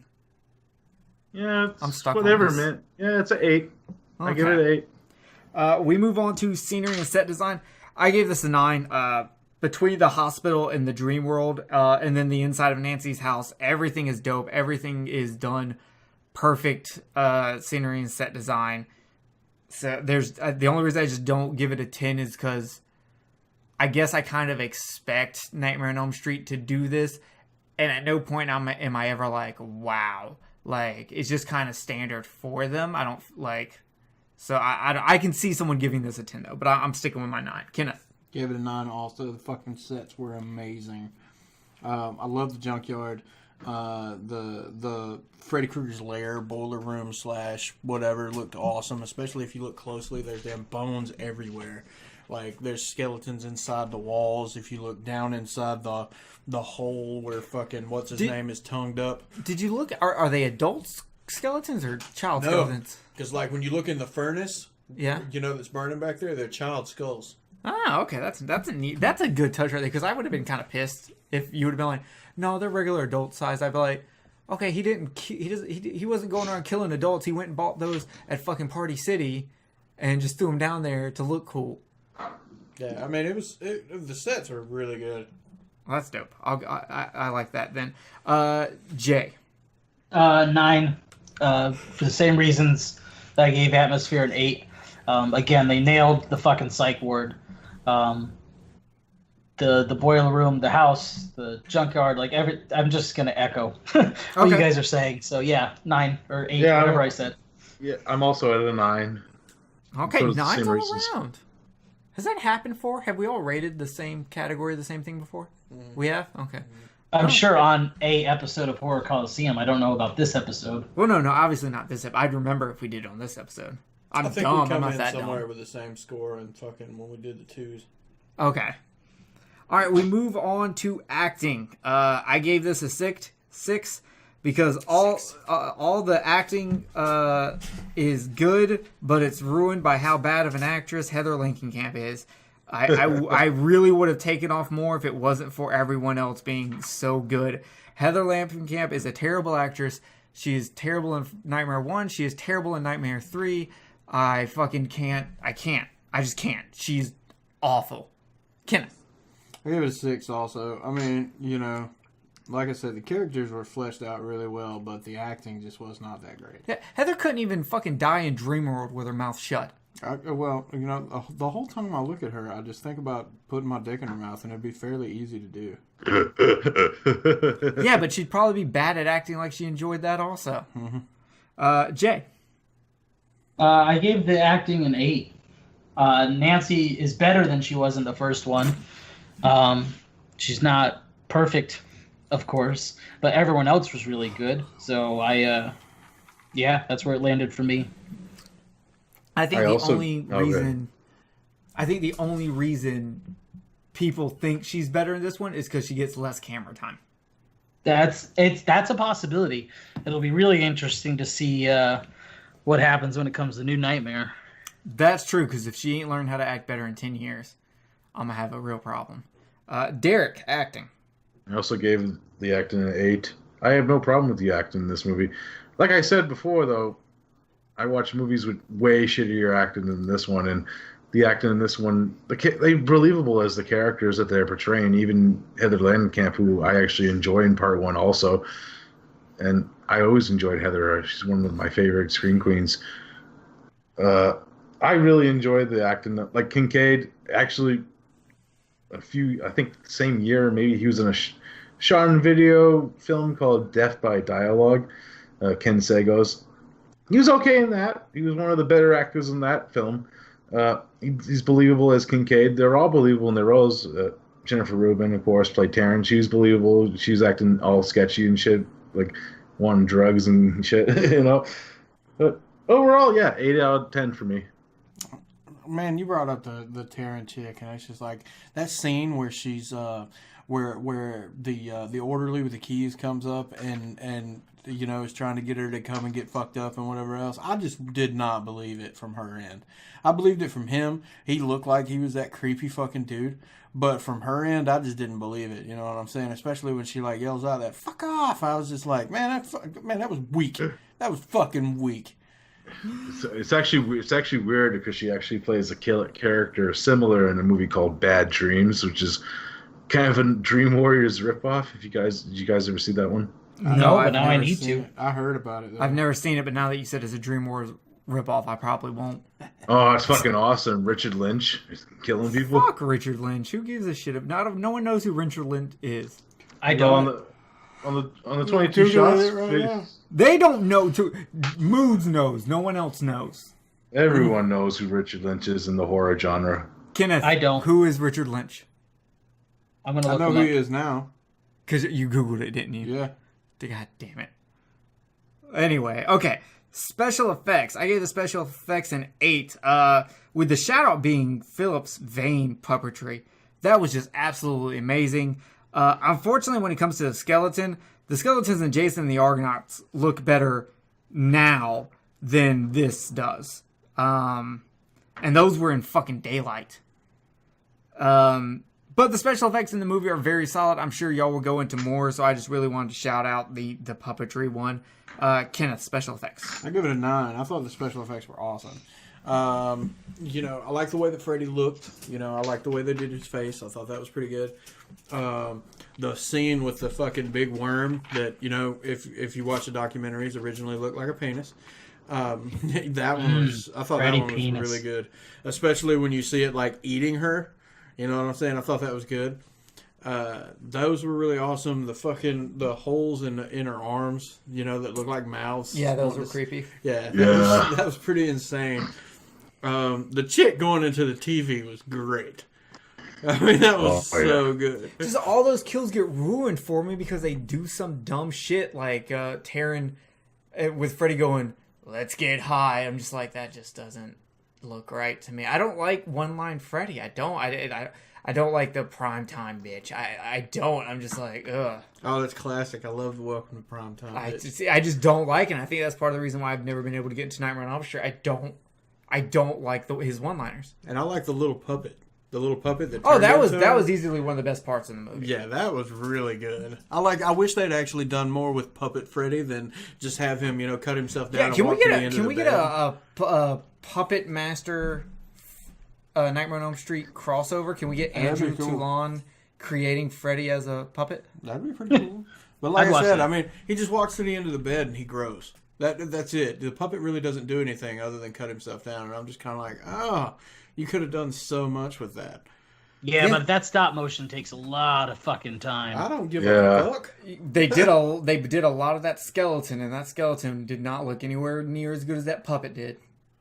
It's like, I don't care, man. It's just like, okay, let's get rid of the stuff or cut the stuff down that looks really, really good, and spend more time on shit that doesn't look as good. Let's do that. Yeah, I'm with you on that. Jay, special effects. 9. Kenneth said everything I was going to say. I loved the only effect that was not very good was the skeleton at the end. And even then it was still okay. But everything else was just phenomenal, and it looked gorgeous, and they hit what they were trying to get at, and everything was executed really well. All right, Derek. Gave it a 9 also for the same reasons. Everything else is great. Like the giant worm Freddy, made by Mark Strustrom, who worked on From Beyond and Reanimator. He does a lot of those type of effects, if you've seen those movies. Mm-hmm. Amazing effects. The one thing that I do say is the skeleton is a very clunky looking. The only thing I can say about it, and I brought this up to Jerry earlier today, is that I think that if you saw the skeleton thing being projected by film back in the day, I think it would have looked fucking superb. And I think it would still look superb if we saw it in that type of medium now. You know what I'm saying? Versus the fact that most of the stuff that we watch nowadays is fucking, on rich people's 4K TVs and Blu-ray players. Go fuck yourself. Just because I said that you can really tell how bad he looks on my 4K TV with my 4K player compared to your 1080 doesn't mean you gotta start throwing around insults. Oh yeah, I do. I totally do. But we'll put it in just on that scene when we get to your house Friday or Saturday, and I want to see how awesome it looks. I'll show you. And then after you go to bed, I'm gonna put on some porn on that TV and see how good it looks. I don't have any 4K porn. I'll send you I'll some. find something. Okay. With that, we move on to kills and gore. I gave it a 6 because, you know what? The only actual gory one is the vein scene. All of the other ones have little to no gore, and most of the other kill scenes in this movie are pretty weak, in my opinion. They're not as creative as some of the ones you've seen before. I guess the only one that even comes close is her getting her head put through the TV as creative. But there's a lot of just let me just stab you, and that's it. I mean, even with Taryn's death, technically it's off screen. If he made her overdose, you don't overdose and die immediately. It takes a little bit to kick in. I don't know what you're overdosing with. That's true. I don't know what kind of weird Freddy semen he put in there. I mean, it's enough to make her veins start bulging out of her fucking head and shit like that. Fair enough. Man, I have never seen a heroin addict do that when they go into the fucking hole. Exactly. So, to me, how many people? 6 deaths in here. Two of them are really good. One of them's okay, and the other ones are just all right at best, if not boring. So, Kenneth. 9. Okay, explain this to me. I gave the kills a 9. I thought they were good. I thought they were creative for what they were. You know what I'm saying? Like, as a matter of fact, the chick going into the TV is about to happen right now on our TV. I'm so glad I can't see that. Damn. So I thought that one was great. I thought the idea behind that was great. You know, I thought that one was good. I thought Taryn's death was good. I thought the puppet death was fucking awesome.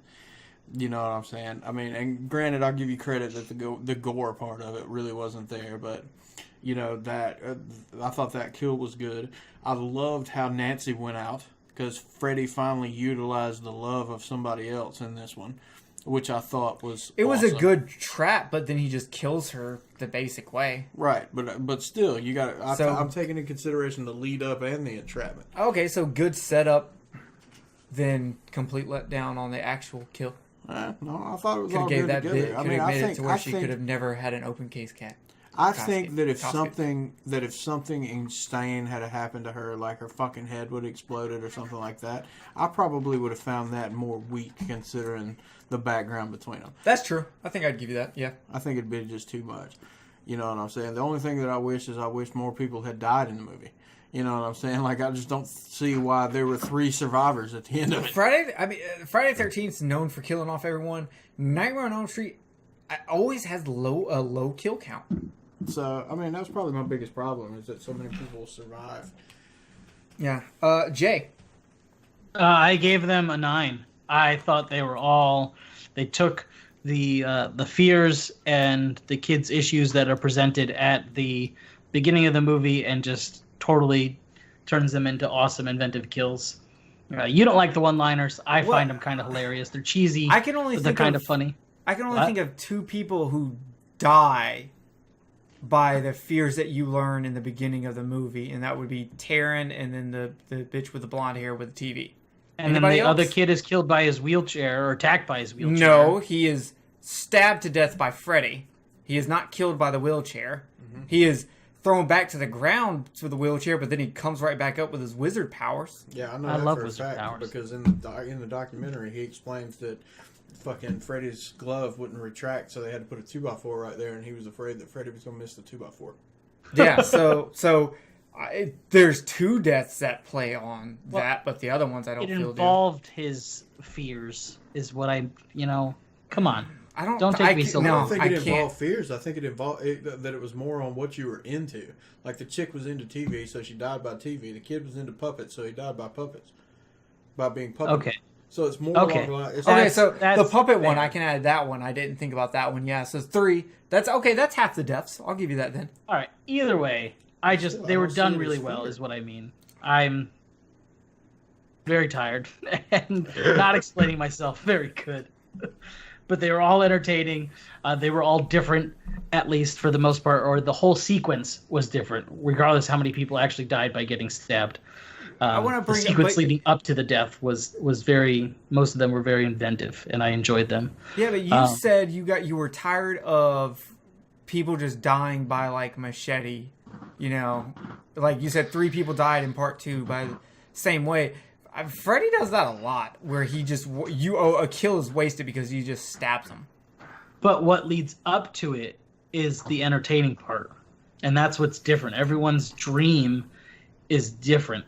Yeah, see, like the kid with the that was the paraplegic or Yeah. whatever. I think it would have been more scary from a terror standpoint with him if Freddy would have been like had a like, you know, stuck his knife in the back of the kid's neck and fucking make him paralyzed from the shoulders down. Then threw him down and let the wheelchair run over him, Or something like that, or got down there and started like fucking doing shit like this and things like that and killing him slow. And the kid couldn't do anything. You know, I'll say that a lot of the deaths that happen in Nightmare on Elm Street, I think should be meaner because of the type of killer Freddy supposedly is, and a lot of them are not. They end up getting played for joke, or getting done for entertainment instead of being, for lack of a better word, mean-spirited. And see, that's one of the things that I always said, even when you did change my mind a little bit on the remake. That's one thing that I always did say about the Freddy in the remake. He was a lot more fucking brutal than any of the rest of the movies. Yeah, Yeah, he 100%. You know what I'm saying? So, you know, and that's the thing about it. That's the reason why I made that comment just a few minutes ago about it. You're not playing on the kids' fears. You're playing on what they're into. The only person that came close to being playing on the fears was Taryn. That's it. You guys, you're 100% right. That was me using the wrong words, and now thinking about it, that actually applies to pretty much the entire next 3 movies. It's what the people are into, and Hey, so spoilers. you guys. Well, see, the No thing, spoilers. Jerry hasn't seen any I of the don't- movies after this, aside from New Nightmare, I think. Like, if I've seen them, I've saw them so long ago, I really cannot tell you a damn thing about them. So it'll almost, if not first time watches, it is literally going to be the exact same as first time watches. But, I wasn't bringing that up to shoot what you were saying down or whatever else. No, I know. I was bringing it up as a topic that just hit me on the head. I'm just like, looking at it from that aspect, and I do think that with a little bit, like what Jerry was saying, if you take away trying to make it funny and actually utilize, what these kids are really afraid of and fucking turn that and twist it on them real hard, Freddy Krueger would turn out to be Nightmare on Elm Street would be a much scarier movie. Yes, 100%. Let's jump back into it. Derek, where are you at for kills and gore? I gave Kills and Gore an 8. Like I said, like some of the kills are more graphic than others per se. It's just an awesome sleepwalking kill. That's pretty fucking awesome. The whole setup to it. But even like the kills that we were saying, I do like wisecracking Freddy. That's just me though. I like when he's fucking killing the wizard kid. I don't believe in fairy tales, bitch. I like that shit. So it works for me because you get a quick one-liner, which with Jason, when the kills are stale and redundant, you don't get that shit. It's just zombie. He feels like a zombie, even though he's not a zombie in some of the earlier ones. Right. I don't know. I just, for some reason, as we're getting further into this, and don't get me wrong, it's not that I dislike the movies. It's just that the further I get into this, the more that I really would like to see an extremely sinister Freddy. I really would like to see one of those just absolutely careless, no empathy whatsoever, just do what he wants to do. Yeah, I want a part 2 Freddy in a new movie. Yeah. That's what I want. Okay. Speaking of Freddy, we go into monster/killer. I gave him a 5 just because I can't get behind this. I'm not a fan of Freddy. I'm even more not of a fan of him talking because a lot of times it's ruining creepy moments. So anything I say is just going to be negative towards the character of Freddy because I just still cannot get behind him, and I get behind him even less here. Kenneth. I gave him an 8. I like the way he looks, like I said. I mean, until you get further in, visually, he's scary to me. You know what I'm saying? Because he's got, the extreme burns and stuff like that. His face is all fucked up. If you saw somebody that had a glove that looked like that, I mean, everything else like that, it's and he has his moments of being extremely fucked up. It's just, the reason why he doesn't get a 9 or a 10 is because of the same thing as you. He goes from being sinister to a cartoon character. And to me, it's unfortunate, but if you could take, if the series hadn't started with Freddy being the dark character that he was in the first one and the second one, if it hadn't started that way and he just started off like a Looney Tunes character from the whole thing, it'd be a different story. But because we have this extreme personality shift throughout the series, and then it goes back to the sinister part in the New Nightmare, I think that's actually one of the flaws, because we progressively, and Jerry will notice this in the next ones, it progressively gets worse. All right then, Jay. I gave him an 8. I thought he was fine. The tonal shift between the dark Freddy of the first and second one to the wisecracking Freddy, while I like the wisecracking Freddy, is kind of jarring. And if you're watching them in order like we are, you're kind of like, okay, this is new and this is where we are now. And then you just kind of get used to it. So that's why he's not as high as you would think someone like me would rate him. But other than that, I thought he looked good. The way he messes with them by using the stuff they're into, not their fears, because I'm stupid, is done really well. Okay. Derek. I gave him a 10. I love fucking Freddy in this one, man. I always have and always will. Deep with no lube. I think you would have to use lube with Freddy unless the skin Well, comes off and he well, lubes himself. the thing with this one, they're actually, I know the way you guys are doing it with you watching the movies together, but all of them in once, and you know what I mean? Like, you watch them in order. I skip part 2 a lot because I'm not really a fan of it. I'm sorry to say. It's the best movie in the franchise, so I don't know why you're skipping it. Because it's terrible. It is not. It is so listen, good. Did you listen to the one we did before this? I did. I respect your guys' opinions. I'm not into it, man. I just didn't know whether you had listened to it or not, because I was going to say, go back and watch it after you listen to it. We definitely give a whole new way to look at the movie. I used to hate it a lot more. Than I did. Let's just put it that way. I grew to appreciate it a little bit more. I think Jack Shoulder has done better with like Alone in the Dark as a director. And he's a terrible editor because he edited The Burn-In. So yeah, I know how he likes his editing in that movie. So yeah. So yeah, but I do appreciate Nightmare 2 a little bit more, but I always loved Freddy in this one. All right, well, we move on to Hero. I gave it a 5. Nancy sucks. Heather is okay. I don't connect with either one of them. And to be honest, the real hero of the movie is Dr. Gordon. So there's that. 5. That's the reason why I gave it a 7. What, because of Dr. Gordon? Yeah. I like Dr. Gordon. I like the fact that once he got past his own bullshit, he fucking goddamn started realizing, he started paying attention to the fucking clues that were given him. He fucking stepped up to the plate and became stronger when he goddamn, was willing to kick goddamn Nancy's dad in the balls to fucking basically get him out there. And then when he gets out there, he doesn't give up. He doesn't fucking get weak or whatever. He fucking does what he needs to do, and he fucking goddamn puts Freddy back in the ground. Yeah, so right. I think he was a good hero. All with the power of Christ. Whatever. And ironically, is after he punched Nancy's dad in the balls, he gets stabbed in the balls by the skeleton. Right. So it's like all that together. I mean, it's just like I thought Dr. Gordon was great. Fair enough. My only problem is Dr. Gordon isn't supposed to be the hero of this movie. I don't give a shit who they want to be the hero. He is the hero, and that's who I gave a 7. Okay, he's not the enough. hero we need. He's the hero we deserve. God damn it, Jay. I couldn't help it. Well, since Jay's going to bring other people up that have probably molested a young teenage boy, what did you think of the heroes? So this was a complicated one for me, because you've got Nancy, who's kind of set up to be the hero, but she's definitely not. You got Dr. Gordon, who isn't set up to be the hero, but absolutely is.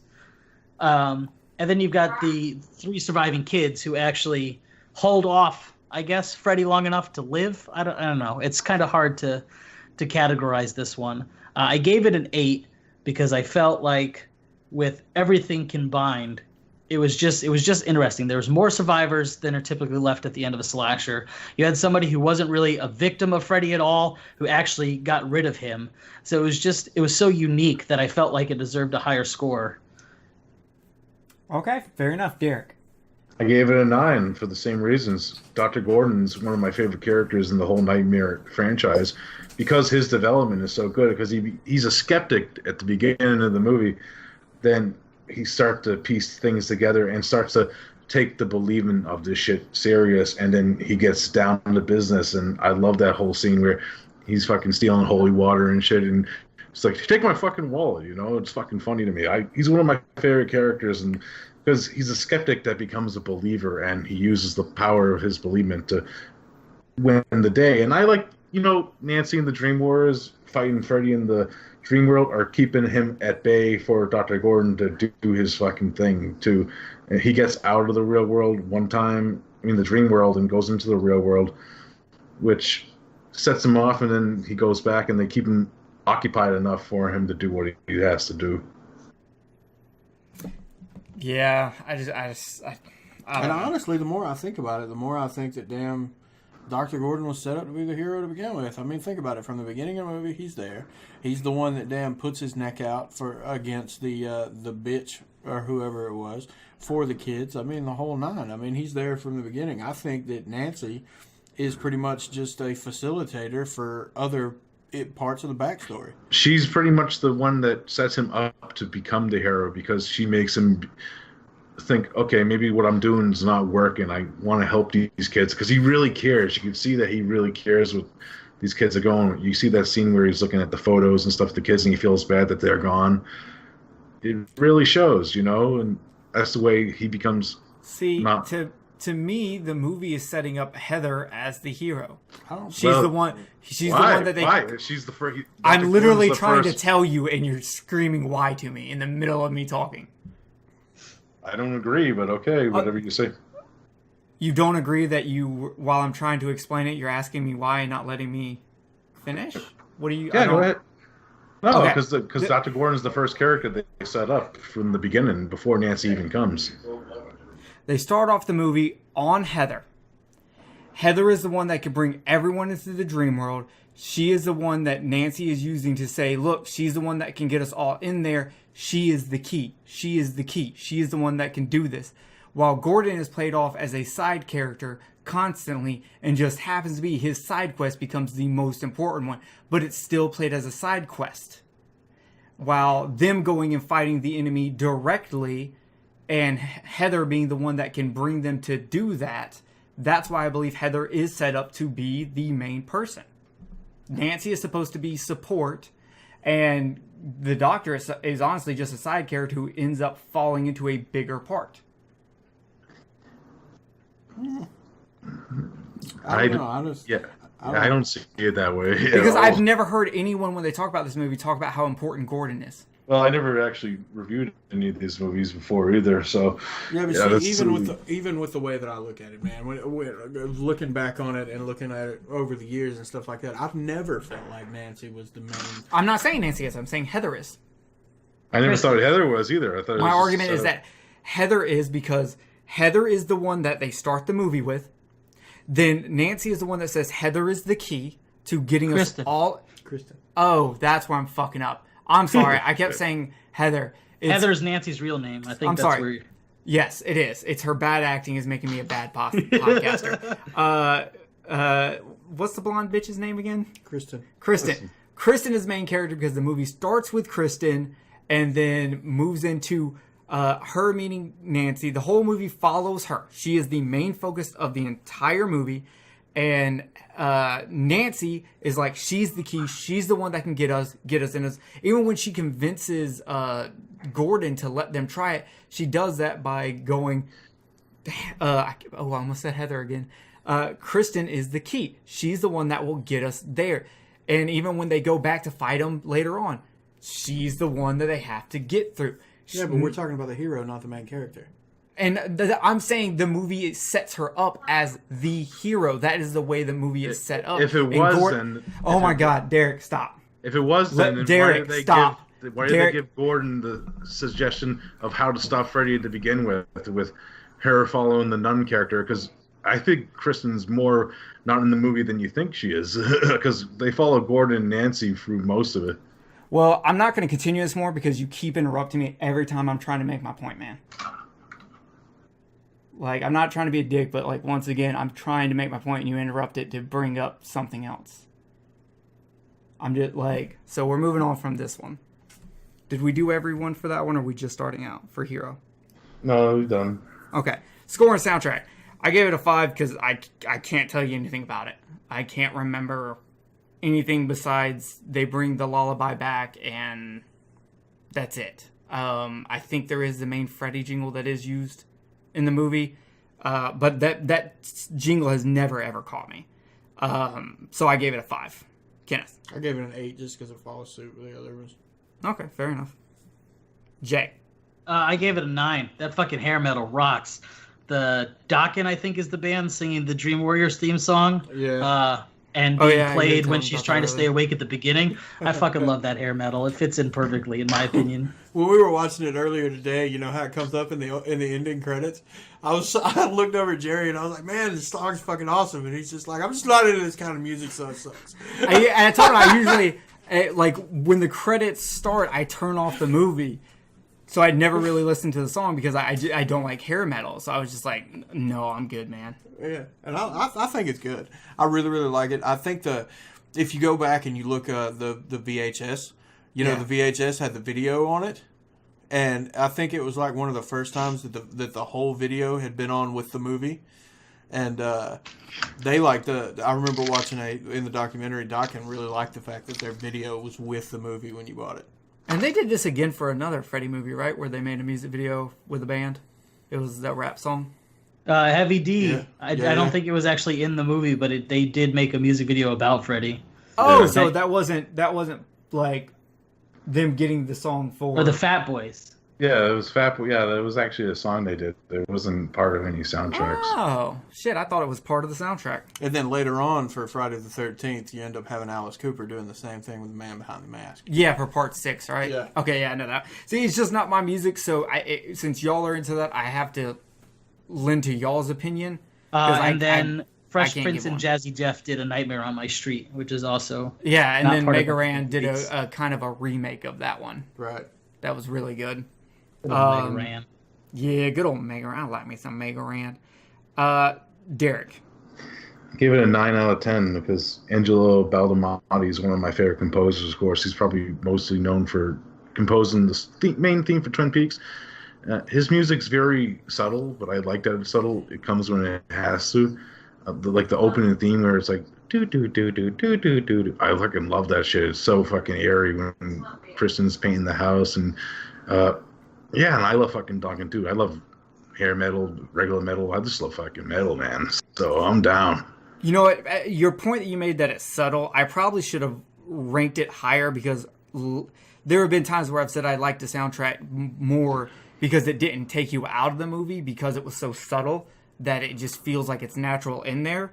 And that's a valid point. I probably should have actually raised my score based off that. All right, so now we move into scare factor. Did Jay give his score? Yeah, he ranked it high as shit. What'd you say, Jay? Like a 9 or something? Yeah, because of the hair metal. Because of the hair metal, yeah. Oh, okay, yeah. Because you people in your hair metal. Sorry. I just love it.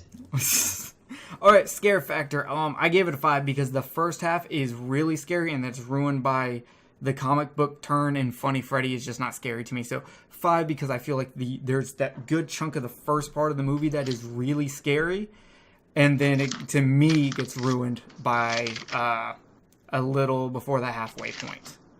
Kenneth. I gave it a 5 also because I didn't really find the movie to be scary.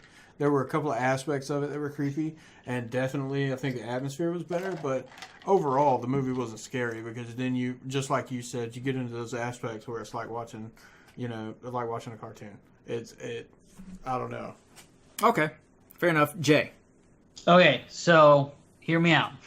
I gave it an 8, but I gave it an 8 because of the fact that the kids are inside the psych ward and they're dying, and it just totally plays with my personal experiences, and I connect with this one way more than any of the other ones. So the situation that they're all in is way more frightening to me than any other fictional situation I've watched in a movie, strictly because it connects with me on a really personal level.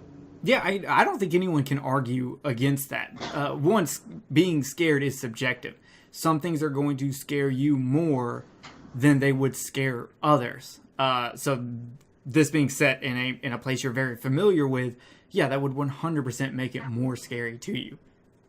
So we don't have to hear you out on that one. I think we could all agree on that. Okay, cool. Yeah. For once, Jay, we're not going to yell at you. Derek. But I need it now. I gave it a 7. I gave it a 7.5, just because once I was a kid, the scares were a little bit more there for me. But as an adult, watching with an adult's point of view, some of them work better, but some of the kills still kind of affect me in that way that when I first seen them, like when Puppet Freddy comes alive and shit, because anything with fucking toys coming alive, like I'm even scared of the fucking scene in Look Who's Talking Too, and Mikey's having the fucking dream. So, And his toys come to life. You know what I'm talking about? Yeah. Is that the same one that's got the talking toilet? Yeah, voiced by Mel Brooks. That used to scare the shit out of me. Dude, I'm with you. That literally scared the shit out of me. Yeah, They would just hold me above the toilet and play So- that scene. Yeah. I'm kidding, Kenneth. So that's fucked up, man. I'm sorry, Derek. Continue. you know, some of the scares still work for me because of a personal level of shit that scares me, but then some of them don't. So that's why I rated it a little higher than you guys. But I get you. Fair enough. All right, we go to entertainment. This one for me is a 4, and this is just personal. I'm just not entertained. I am more entertained by it than, the Friday the 13th Part 3, but it just takes all interest away with me after, 45 minutes of the 30 to 45 minutes the movie's gone.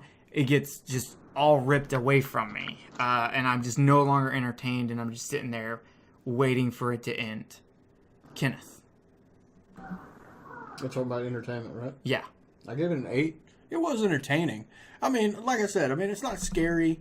You know what I'm saying? It's not really scary or whatever else, but it still is entertaining. Like I said, it's like watching a cartoon. So even though there are things about it that I wish were better, that I've already described throughout this, I still think it was, a lot more entertaining and at moments where I could laugh and shit like that. So But I'm getting a text. It's from Bugs Bunny. He says, if you ever say some disrespectful shit about cartoons like that again, he will fuck you up. Oh man, if you like Bugs Bunny, you're gonna love fucking Freddy's Dead. that's what I'm saying. I mean, it just gets more cartoony as you go along. Yeah. J Entertainment. 9. This is all personal score. I can't even. It's my favorite one. It's the most entertaining one to me. It's the one I've watched the most. I can't ever not be entertained by this movie. All right, Derek. Give it a 9 also. Like I said, it's like one of the first ones I ever seen with the Nightmare on the Streets. And it's one that's always stuck with me, too. So, yeah, it's a 9 for entertainment. I could watch this one whenever. Okay. Well, with watching it forever, that walks us perfectly into the next category, rewatchability. I also gave it a 4. The only way I'm probably ever watching this movie again is if I have to review it. Otherwise, no thanks. I will watch something else. Kenneth, go ahead. I gave it an 8 also. I mean, it's one of those that if it comes up on the TV, more than likely I'm going to watch it again. Okay, Jay. 9, again, favorite one. It's the one I watch the most. I can't get enough of it. Fair enough, Derek. 10. With the effects, the mixture, everything that I already rated, yeah, it's a 10. All right, we move into pop culture. So I gave this a 10 because to me, when you think of Freddy, you think of this movie. I feel like this is the movie everyone's going to point to when they talk about Freddy. And just because it doesn't work for me, it works for everyone else because everyone likes the birth of Punchline Freddy, and that's where you get it. This is the Freddy that when I hear people talk about Freddy, they're talking about this Freddy. So because of that, being someone who's outside, who is not a fan of the series, and still knows that, obviously, this only counts for horror fans because outside of this, no one, much like Friday the 13th Part 3 and The Mask, no one probably can point out which one it is. But for not being a fan, and I can still point out the one that everyone points to, made me give it a 10. Kenneth. I give it a 9, and the reason why I gave it a 9 is because, I mean, it's up there, like pretty much all the points that you say and stuff like that. It's just for, during the time period when this came out, I remember when this came out. And I remember, when the next one came out. And I honestly think that more people would remember Part 4. Wow. Okay. That one also has Dream Warriors, right?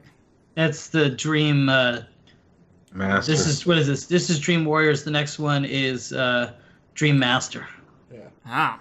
Dream Masters or Dream Master? Master 1. Single. Master. Master of 1. Okay. Yes. Jay, pop culture. I gave it a 10. I think outside of the original, this one is the one that is most beloved. It has one of the most... If you ask any horror fan to give you a Freddy Krueger quote, I think the highest percentage one will be "Welcome to Primetime, Bitch." So I just for the recognizability of it is where I put it at with the 10. Okay, Derek. Looking back on it now, I should have rated it a 10, but I gave it a 9, so I got to stick with my rating, unfortunately. Just the way that I was thinking about it. But yeah, this is definitely the one where everyone knows Freddy from. And like we said before, he became like a pop icon doing music videos with the Fat Boys after this and stuff. You know what I mean? So definitely like a 9. It's a very high rating either way. Okay, so before we get to scores, I got a few things I want to point out, and I also want to jump back into this hero discussion so we can try to clearly state some things. One, I want to point out that the huge what Freddy does in part 2 is bad because he's coming into the real world is bullshit, because not only does Freddy come into the real world in this movie without a problem and no one bitches about it, he can also feel the real world from the dream world. So that's not an argument anymore. People need to shut the fuck up. And if the best movie in the franchise, according to the fan base, can do it, then part 2 can do it. But I also want to point out that I discovered a huge problem with the continuity today, and I brought it to Kenneth, and he was even kind of shocked by it. So I want to bring it up to Jay. Jay, Freddy was not buried with his glove. So why did the skeleton have it when it came to life? I'm going to go with what is bad writing for 500, Alex. At least you admit it right off the bat, dude. Yeah, I can't even disagree. I do not have a logical explanation for that. Clearly, I had what's her never face thought had the glove, and she showed it to Nancy in the first one. So there's that. It's highly doubtful that the dad, after the mom died, took the glove out of the house, brought it to where the bones were, and buried it. The only thing I could, as a writer, as a creative, think of is Freddy used his unclarified magic dream powers to mold his finger bones into blades, but I honestly got nothing. Yeah, that was the conclusion I came to, is that the only way it would make sense is if Freddy had done it with his magic powers. It's Hollywood. But for sure the dad never removed the glove, because the glove, Mark Patton finds the glove exactly where the mother had it. Oh yeah, good point. Good point. So that couldn't have happened. And the crazy thing about it is he came up with this because we had been having a previous conversation about how the skeleton looked, and we were talking about Jason and the Argonauts and stuff like that. So I was just like, okay, fuck it, let's just bring that part up of the movie. So we walked into the living room, and then, bam, he came up with that, the continuity thing, and I was like, wow, you were completely correct. Yeah, it's I just can't one of those even things I've argue never with heard. Yeah, Okay. It is odd. Yeah. So on the hero thing, I'm going to clarify my statements and clarify what I think versus what y'all think. And for the record, I do think the hero is Dr. Gordon. What I'm saying is, I think the movie sets up the main character of Kristen as the hero, as the basic, because that's the basic trope. That it's going with the flow of the basic trope. It's keeping her in center the entire movie, playing with Nancy supporting her, and Dr. Gordon actually being a side quest who's supporting Nancy. So I do agree with you that Dr. Gordon is the hero. I don't think the film sets it up that way, but I do believe y'all do have a good argument for, once the nun is involved, that there is a switch that could be setting him up. Do you think that's good writing or shitty writing? That's actually hard to say, because on one side you could look at it and go, that's fucking genius. Right. Throw it off to the side and be like, bam, he's here. But on the other side, it's like... Do you think they really thought that through? Really? Like, you give it, like, because obviously they meant for him to be an important character, because he learns the whole backstory of Freddy that we didn't even talk about, because, I mean, do people really care about how Freddy became Freddy? Eventually, it just comes to be the bastard son of 1,000 maniacs. Well, in this movie, they say 100. 100, whatever it is. Okay. I don't remember. Because we're talking 2,000 maniacs. You know what movie we talking about. Right. We're going So, 2001. That's always the way I go. But the point is that... Go ahead. No, I was just gonna say, like, I know there was a rewrite of the original script, which I'm kind of curious what was left in and was left out, because I know Wes Craven actually did write a script treatment for this before Russell and Darabont kind of reworked it. Right.